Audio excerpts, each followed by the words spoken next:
গেল ভালোবাসা দিবসে নানান কারণে নাট্যপাড়ায় মুশফিক ফারহানের তেমন বেশি নাটক মুক্তি পায়নি। তবে আসছে ঈদে শুধু মুশফিক ফারহানের একাই মুক্তি পেতে যাচ্ছে প্রায় 15টির মতো নাটক। ভাবেন একবার, নাট্যজগতে কেমন ঝড় তুলতে যাচ্ছে ফারহান। আজকের ভিডিওতে আমরা ফারহানের নতুন 5টি আপকামিং নাটকের কথা জানব, যেগুলো এখনও জানানো হয়নি। আজ কেবল নতুন যেসব নাটকের আপডেট এসেছে সেগুলো সম্পর্কেই জানাবো। চলুন চ্যানেলটা সাবস্ক্রাইব করে পুরো ভিডিওটা দেখি। Number 5, love you teacher. Serious শিক্ষক আর উদাসীন ছাত্রীর ভিন্ন এক গল্প নিয়ে লাভ ইউ টিচার নামের ঈদের নাটক বানিয়েছেন তৌফিকুল ইসলাম।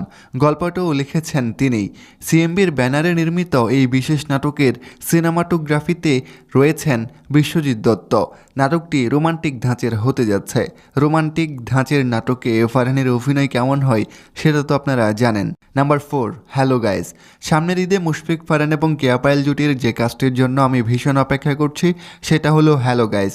কারণ এই নাটকে ফারহান ও পায়েলের দুটি ক্যারেক্টার থাকবে একদম ব্যতিক্রম। কমেডি রোমান্টিক ধাঁচের নাটকে এই জুটিকে বড্ড মানায়। নাম্বার 3, মধ্যবিত্তের সংসার।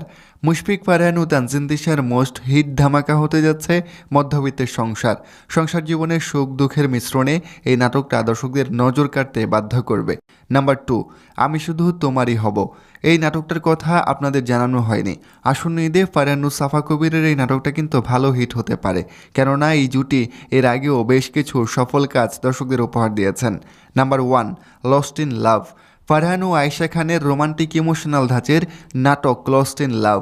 ইমোশনাল ঘরানার গল্পে ফারহান কেমন অভিনয় করেন সেটা তো জানেন। আশা করি এই নাটকেও তার অভিনয় সুন্দর হবে। প্রিয় দর্শক, মুশফিক ফারহানের ঈদের কোন নাটকটার জন্য আপনি অপেক্ষা করছেন তা অবশ্যই জানাবেন।